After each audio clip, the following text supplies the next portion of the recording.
Hi hello மக்களே welcome to my channel. இப்போ வந்து நம்ம பார்ட் 2 தான் பார்க்க போகிறோம். இதில் வந்து பார்த்திங்கன்னா நான் வந்து ஃபைனலாக ரெடி ஆகி தான் நான் நிற்கிறேன். முன்னே வந்து நான் நெக்லஸ் மட்டும் தான் போட்டிருந்தேன். இதில் வந்து ஆரம் போட்டிருக்கேன், செயின் வந்து மாட்டில் கொஞ்சம் போட்டிருக்கேன். சரி வாங்க நம்ம வந்து கிளம்பி கோயிலுக்கு போகலாம். கோயிலுக்கு வந்த உடனே பார்த்திங்கன்னா மேலதாளத்தோடு நம்ம வந்து அங்கேருந்து தட்டெல்லாம் எடுத்துக்கிட்டு மாலை சந்தனம் இதெல்லாம் எடுத்துக்கிட்டு எல்லாருமே கிளம்பியாச்சு.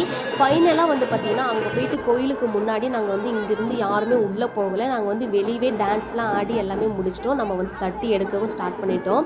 இது வந்து பார்த்திங்கன்னா ஊர் முழுக்க மேலத்தாளத்தோடு கொண்டு போயிட்டு சிவபெருமானுக்கு முன்னாடி வந்து பார்த்திங்கன்னா அவங்களுக்கு வந்து திருக்கல்யாணம் பண்ணுறதா வந்து சொல்லியிருப்பாங்க. பட் நானும் அந்த கிளிப்ஸு வீடியோவும் எடுக்கவே இல்லை. பட் வந்து வீடியோ எடுக்கிறதுக்கு என்னால் ஒரு சூழ்நிலை எனக்கு அமையலை. நான் இதோட இந்த வீடியோவை முடிச்சுக்கிறேன். ஆனால் ஜாலியாக செம்ம ஜாலியாக வேறு லெவலில் என்ஜாய் பண்ணோம். டான்ஸ் பாடிக்கிட்டு கத்திக்கிட்டு வேறு லெவலில் இருந்துச்சு. இந்த தருணத்தை உங்கள்கிட்ட நான் ஷேர் பண்ணிட்டதுனால பண்ணுறேன். ஓகே மக்களே, பாய். நம்ம வந்து நெக்ஸ்ட் வீடியோவில் பார்க்கலாம்.